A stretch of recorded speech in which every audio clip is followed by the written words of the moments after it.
Hello నమస్తే అండి. మనం ఈరోజు వచ్చేసి ఆహ్, బీఎస్సీ అంటే ఏమిటి? అది ఎప్పుడు స్థాపించబడింది. తర్వాత అది మనకి ఆహ్, ట్రేడర్స్‌కి ఎప్పుడు కొనుగోలు, అమ్మకాలు జరపడానికి మన కార్యకలాపాలు ఎప్పుడు మనకు అనుమతించబడింది. అది నెక్స్ట్ వచ్చేసి బీఎస్సీ. ఈ 2 దాని గురించి పూర్తి సమాచారం నేను ఈరోజు మీకు అందిస్తున్నా. దాంతో పాటు వచ్చేసి ఆప్షన్ సైన్. బిగినర్స్‌కి వచ్చేసి ఆప్షన్ సైన్ అనేది పూర్తిగా తెలదండి. Option chain. ఆప్షన్ సైన్‌లో చాలా సంక్లిష్టమైన మ్యాటర్ ఉంటది. అది తెలుసుకోవాలంటే దాన్ని ఆప్షన్ సైన్ ఓపెన్ చేసి చూద్దాం. దానికంటే ముందు మీకు ఎన్ఎస్‌సి. ఎన్ఎస్‌సి అంటే నేషనల్ స్టాక్ ఎక్స్‌చేంజ్. ఇది ఎప్పుడు స్థాపించబడ్డదంటే మొట్టమొదటిసారిగా 1992లో స్థాపించబడింది. దీనిని 1993లో securities and exchange board of India a SEBI SEBI SEBI SEBI దాన్నే మనం ఏమంటున్నామంటే securities and exchange board of India. ఇది ఎక్స్చేంజ్ స్టాక్ ఎక్స్చేంజ్గా గుర్తించబడింది. ఆ తర్వాత వచ్చేసి 1994లో మనకి అంటే ట్రేడర్స్కి కొనుగోలు బై అండ్ సెల్ చేయడం కోసం ఈ కార్యకలాపాలకు ప్రారంభించింది. ఇది ఎన్ఎస్సి.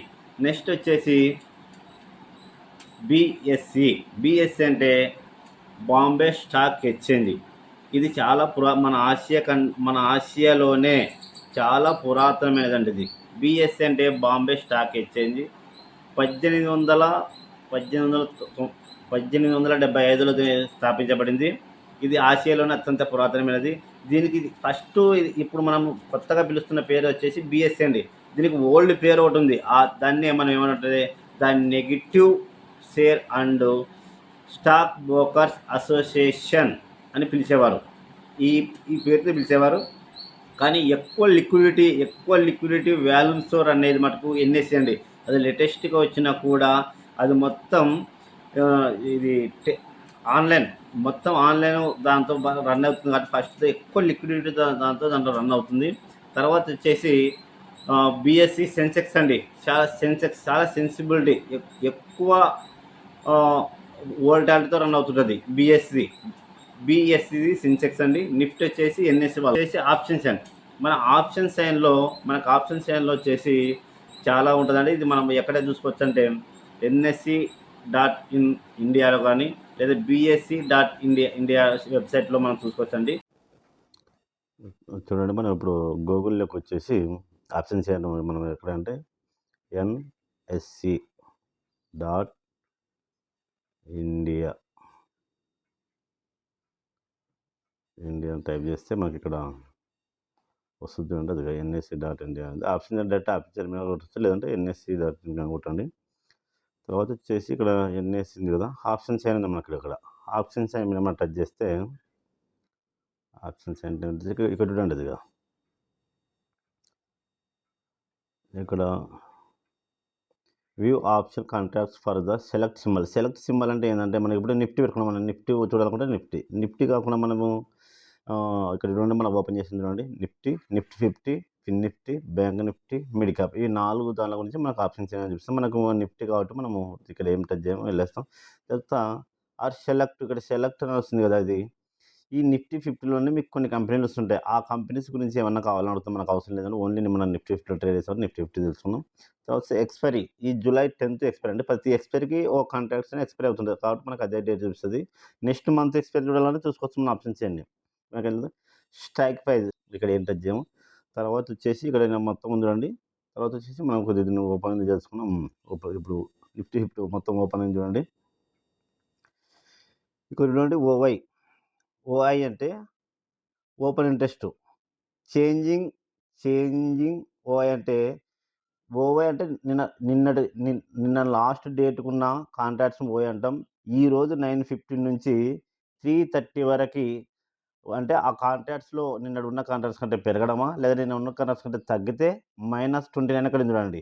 పెరిగితే అది +29 గాని, లేకపోతే ఇంకా ఎక్కువ పెరిగిందంటే ఎక్కువ వస్తదా అంటే, పెరిగితే ప్లస్‌లో వస్తది, తరిగితే మైనస్‌లో వస్తదండి. వాల్యూమ్స్ అంటే ఆ స్ట్రైక్ ప్రైస్ దగ్గర ఎంత వాల్యూమ్‌తో రన్ అవుతున్నాం అనేది. ఐవి ఐవి అంటే ఇన్‌ఫ్లేటివ్ వోల్టాలిటీ. ఇది ప్రైజు ఎల్‌టీపీ మీద చేంజింగ్ మీద ఆధారపడి ఉంటది.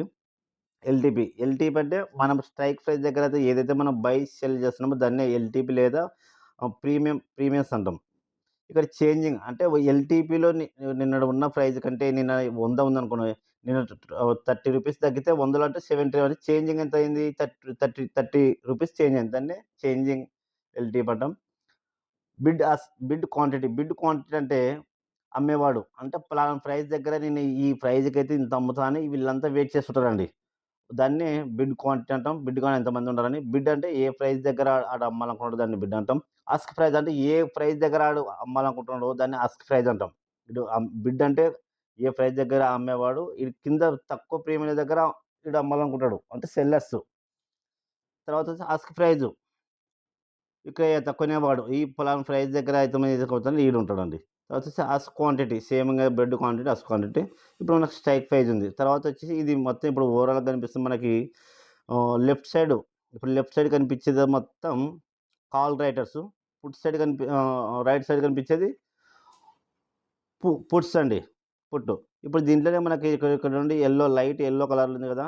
లైట్ యెల్లో కలర్‌లో రైట్ సైడ్ అప్ సైడ్ ఉన్నదాన్ని ఆహ్, ఇందామనని ఇక్కడ స్ట్రైక్ ప్రైస్ దగ్గరుంది. 25,550 దగ్గర అది స్ట్రైక్ ప్రైస్. అక్కడ దాన్ని అట్ అంటాం. ఏటీఎం. దీన్నే ఇ in the money, ATM, out of the money. Right side వచ్చేసి డౌన్‌లో ఇన్ ద మనీ ఉంటది. ఎక్కడైతే ప్రైస్ అని ఉంటదో దాన్ని అట్ ద మనీ. పైన కలర్‌లో ఉందండి పైన. దీన్నొచ్చేసి ఔట్ ఆఫ్ ద మనీ అది. ఇప్పుడు మనకొచ్చేసి ఓపెన్ కాంట్రాక్ట్స్ ఎక్కడ చూడాలా ఓవరాల్‌గా. అదిగో చూడండి.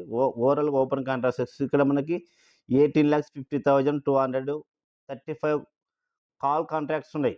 ఇక్కడ పుట్ కాంట్రాక్ట్స్ వచ్చేసి ఓవైపు చూడండి 17,31,271 కాంట్రాక్ట్స్. దగ్గర దగ్గరగా ఓవరాల్‌గా వచ్చేసి మనకి దగ్గర దగ్గర 1,00,000 డిఫరెన్స్ ఉంది. ఓవరాల్‌గా 1,00,000 డిఫరెన్స్ ఉంది. ఇక్కడ వాల్యూమ్స్ చూడండి ఇక్కడ 2,29 లాక్స్. ఇక్కడ వచ్చేసి 1,80 లాక్స్ ఉంది దగ్గర దగ్గర ఓవరాల్‌గా. చూడండి వాల్యూమ్స్ కూడా. ఇక్కడ ఎక్కువ ఏందంటే కాల్ సైడ్ ఇంక్రీజ్ అవుతుంటే మార్కెట్ అనేది డౌన్ సైడ్ వెళ్తదండి. కాల్ రైటర్స్ ఇంక్రీజ్ అయితే పుట్ రైటర్స్ కంటే కాల్ రైటర్స్ ఇంక్రీజ్ అయితే కాల్ రైటర్స్ అంటే ఎవరు? సెల్లర్స్. కాల్ రైటర్స్ అంటేనే సెల్లర్స్ చూస్తామండి. ఇక్కడ సెల్లర్స్ అనేవాడు ఎప్పుడు మార్కెట్ అనేది ఆడు కొన్న ప్రైస్ కంటే తగ్గాలని ఆలోచన. మన బయర్స్ ఆడు కొన్న ప్రైస్ కంటే పెరగాలని. అప్పుడు మనం ఒక నిఫ్టీలో లాట్ సైజు 75 మనం 100 రూపీస్ ప్రీమియం దగ్గర కొనాలనుకుంటే మనకి 7,500 పడుతుంది బయర్స్‌కి. అదే సెల్లర్స్‌కి అయితే 3,00,000 పడుతుంది. ఒక్క లాట్ కొనాలంటే 3,00,000 పడుతుంది. అదే ఆహ్, లిమిటెడ్ లిమిటెడ్ ప్రాఫిట్ సెల్లర్‌కి, అన్‌లిమిటెడ్ లాసు. అదే బయర్‌కైతే లి లిమిటెడ్ లాసు, అన్‌లిమిటెడ్ ప్రాఫిట్ అండి. అది. దానికోసము సెల్లర్స్ అనేవాడు ఎక్కువ సెల్లర్స్ వేలోనే మార్కెట్ అనేది మూవ్ అవుతది. కాబట్టి సెల్లర్స్ ఎక్కువ కాంట్రాక్ట్స్ ఉంటే మనం ఆపోజిట్‌లో ఇప్పుడు కాల్ రైటర్స్ ఎక్కువ ఉన్నారనుకోండి మనం పుట్ సైడ్ బై చేయాల.